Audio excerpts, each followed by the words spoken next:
टीकमगढ़ लोकसभा सांसद व केंद्रीय मंत्री डॉक्टर वीरेंद्र खटीक लोकसभा का टिकट मिलने के बाद पहली बार पलेरा पहुंचे।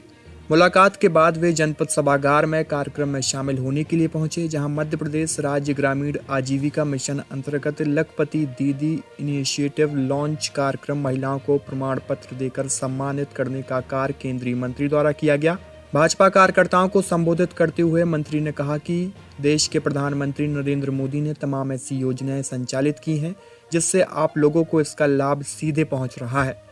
मंत्री वीरेंद्र खटीक ने विपक्ष पर कटाक्ष करते हुए कहा कि विपक्ष के द्वारा किए गए घोटालों की जब जांच होने लगी, उनके कार्यकाल में किए गए कार्यों की परतें खुलने लगीं, जांच एजेंसियां जब काम करने लगीं, कुछ जेल चले गए, कुछ जेल जाने की तैयारी में हो गए, सब आपस में एक दूसरे के नजदीक आने लगे, गठबंधन बनाने लगे। यह गठबंधन देश के विकास के लिए नहीं, यह गठबंधन समाज के कल्याण के लिए नहीं, यह गठबंधन स्वार्थ का गठबंधन है।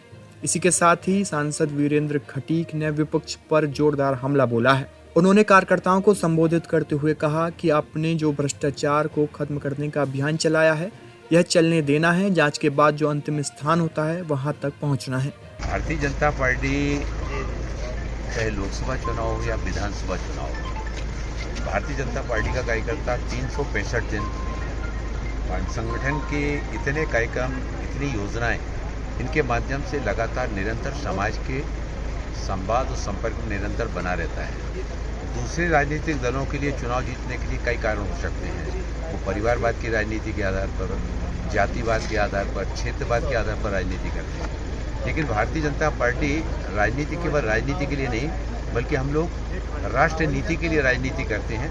और इसी कारण से हमारी डबल इंजन की सरकारों के द्वारा, चाहे वो प्रदेश की सरकार हो, केंद्र की सरकार, समाज के कल्याण के लिए जो विभिन्न कल्याणकारी योजनाएं बना करके जमीनी धरातल तक उनको पहुंचाने का काम किया गया, उससे आज पूरे देश की जनता में भारतीय जनता पार्टी के नेतृत्व के प्रति, देश के प्रधानमंत्री आदरणीय नरेंद्र मोदी जी के प्रति एक विश्वास का भाव जागृत हुआ है कि मोदी हैं तो मुमकिन है। और आदरणीय प्रधानमंत्री जी ने सबका साथ, सबका विकास, सबका विश्वास और देश को आत्मनिर्भर बनाने में सभी का सामूहिक प्रयास। हमारे लिए गांव, गरीब, मजदूर, किसान, महिलाओं के सम्मान, युवा, इन सब के लिए जितनी भी योजनाएं बनाई गई, वो सारी की सारी योजनाओं का केंद्रीकरण इनको ध्यान में रखकर किया गया। और इसीलिए सब समाज को लिए साथ में आगे बढ़ते जाना। आज सभी समाज, सभी समुदाय भारतीय जनता पार्टी के साथ में अग्रणी रूप से आगे आकर फिर से आदरणीय नरेंद्र मोदी जी को प्रधानमंत्री बनाने के लिए मध्य प्रदेश की 29 सीटें भारतीय जनता पार्टी जीतने के लिए जा रही है। और देश में 400 से पार का आंकड़ा, 400 से ज़्यादा पार का आंकड़ा इस बार भारतीय जनता पार्टी अपनी सहयोगी दलों के साथ में उसको छूने वाली है।